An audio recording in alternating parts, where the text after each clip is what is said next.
On est tous d'accord pour dire, enfin presque, que finalement Arturito est le personnage le plus détesté de la Casa de Papel.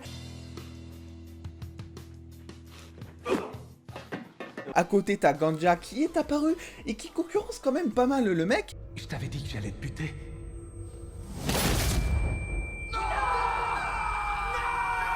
Et derrière, t'as Alicia qui tient un petit peu la main aux deux, et là tu sais pas quel camp choisir. Donc déjà en commentaire, dites-moi parmi les trois quel est votre personnage que vous détestez le plus, comme ça c'est fait. Moi personnellement, j'adore les personnages détestables, donc je peux pas choisir. Bref, aujourd'hui, on est bien content parce que finalement, c'est cet acteur que l'on déteste qui nous livre des informations concernant la suite de la Casa de Papel, informations qui manquent cruellement, et je vais vous partager tout ça. Ça annonce dans un premier temps du mauvais, et ça annonce dans un autre temps du bon, donc c'est plutôt pas mal.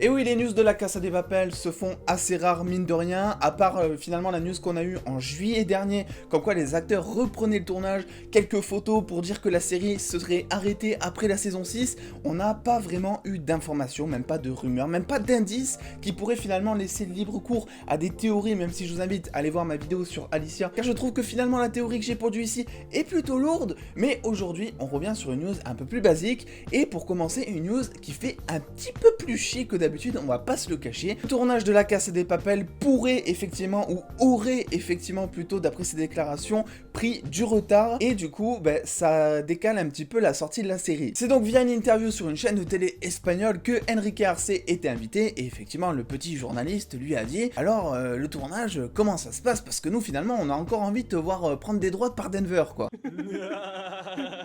Et là où je vous disais dans une précédente vidéo que effectivement si on prend en compte, si on calcule le temps de tournage, le temps de post-production, le temps de mixage sonore, finalement on devrait se retrouver avec une saison 5 qui pourrait sortir grosso modo à partir de mars, avril, quelque chose comme ça. Le souci c'est que les Gugus, d'après toujours les déclarations de Arturito, on va l'appeler comme ça, c'est beaucoup plus simple et ça le rend beaucoup plus détestable mine de rien pour cette news, ils ont pris du retard dans le tournage parce que conditions sanitaires obligent, finalement ils sont moins sur le tournage, ils sont obligés de se laver les mains, ils sont obligés de se tester souvent, ce qui fait perdre finalement beaucoup de temps à la production, ce qui fait donc retarder le tournage quand même de quelques mois, parce que moi je vous parlais d'une fin de tournage pour la fin d'année 2020 pour une sortie de la saison 5, on va dire vers mars-avril, quelque chose comme ça, et finalement l'acteur déclare aujourd'hui dans cette interview que le tournage ne sera pas terminé avant mars-avril 2021. Voilà, est-ce que c'est bon pour vous? Et le truc qui casse encore plus la chocolatine, on va pas se le cacher, c'est que finalement il a déclaré autre chose qui là vraiment, je suis tombé sur le cul, voilà, c'est le mot qu'il faut dire, c'est que ils auraient eu connaissance à l'heure actuelle, donc là ça fait quoi? Ça fait 3 mois à peu près que le tournage a repris, on va dire, un truc comme ça, même s'ils avaient déjà tourné en plus avant le confinement, c'est pour ça que là j'étais un petit peu tombé sur le cul. Ils n'auraient pris connaissance que des scripts des 3 premiers épisodes. Autrement dit, depuis juillet, depuis qu'ils ont repris, et depuis avant le confinement, ils ont tourné que les 3 premiers épisodes, en sachant qu'on est à peu près sur une dizaine d'épisodes, et que c'est vraiment pas pour de suite la fin de tournage. On sait en plus que principalement, même si c'est un petit peu tourné en Italie, la Casa de Papel, c'est aussi principalement tourné à Madrid, et que là-bas, les conditions sanitaires, c'est un petit peu plus délicat pour l'instant. Au moment où je tourne cette vidéo, on touche du bois, j'ai envie de vous dire. Donc voilà, ça c'était pour la mauvaise nouvelle, mais je vous avais dit que quelque chose allait peut-être égayer un petit peu cette vidéo, et je suis content parce que je vous avais parlé de quelques rumeurs qui en avaient parlé justement dans la vidéo, et je vous invite à aller la voir si vous voulez beaucoup plus d'informations à ce sujet. Qu'est-ce qui va se passer finalement? Il pourrait y avoir une série autour de Arturito. Alors là, je sais, vous allez me dire, mais quoi? Mais ce personnage ne mérite pas de série, il mérite juste de crever, c'est n'importe quoi. Et je vous dirais que vous avez peut-être un petit peu raison. Tu la fermes ou je te bute, mon grand, t'as compris? Mais Arturito est un personnage, mine de rien, qui engage le spectateur. C'est-à-dire que même si vous le détestez, vous faites qu'en parler depuis 6 mois, et ça on est d'accord. En tant que du Arturito en commentaire depuis genre 6 mois dans mes vidéos, quoi, c'est n'importe quoi. C'était à l'époque, je crois, le showrunner de la Casa de Papel qui avait dit que oui, la série serait terminée après la saison 5, voilà, que ça serait la dernière saison, mais qu'il n'était pas vraiment exclu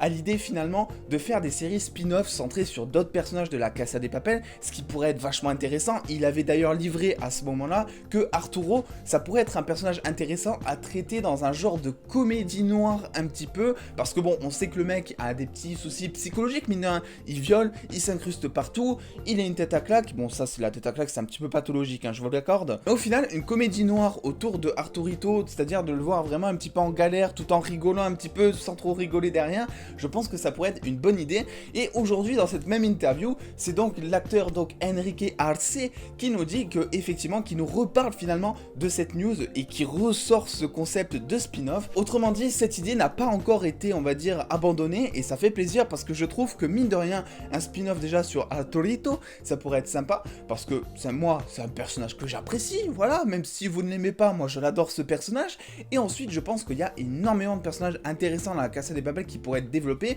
Je pense notamment à Berlin. Rappelez-vous Berlin qui a un passé justement de braqueur, Berlin qui est assez charismatique, un des personnages en plus les plus appréciés, les plus populaires de la Casa de Papel, est tellement populaire que c'est pour ça qu'ils l'ont fait revenir, on va dire, en flashback dans les prochaines saisons, parce que sinon ils ont avoué que jamais ils auraient eu l'idée de le tuer s'ils avaient su que la série allait marcher comme ça sur Netflix. Bref, je pense aussi à ces deux frères donc que vous appréciez tout comme moi. Je parle évidemment de Helsinki et Otslo, qui eux sont des personnages intéressants à traiter, je trouve, pour changer un petit peu d'univers justement, pour aller dans ce côté froid, on va dire, mine de rien, ce côté un petit peu mercenaire. Je pense que ça pourrait être une série un petit peu riche en action, mais aussi riche en famille justement, avec des valeurs à partager. Surtout donc un des deux frères, voilà, qui est un petit peu gay, on va dire. Je pense que ça pourrait être intéressant du coup à traiter dans son cadre, on va dire, familial, dans son cadre un petit peu de mercenaire. En tous les cas, faut se dire que les spin-offs, je pense, vont être des spin-offs un petit peu du passé et pas des spin-offs du futur, parce que je pense que dans la prochaine saison de la Casa de Papel, déjà il y a la moitié des personnages qui vont mourir, n'est-ce pas? Et que donc il sera tout bonnement impossible de continuer l'intrigue, d'autant plus que l'intrigue de certains personnages, je pense notamment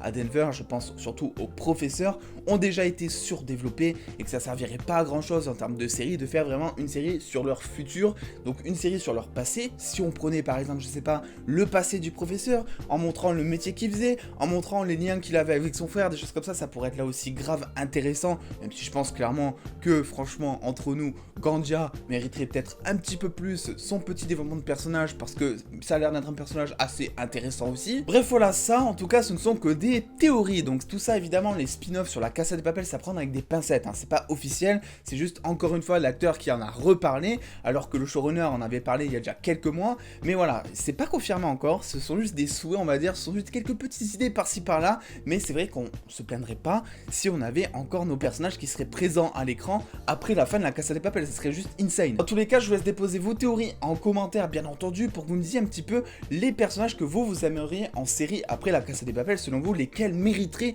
une série tout entière. N'oubliez pas, bien évidemment, la cloche et l'abonnement et le petit pouce bleu qui font plaisir si tu veux soutenir la chaîne. Et en attendant les dos, prenez soin de vous, des bisous les dos.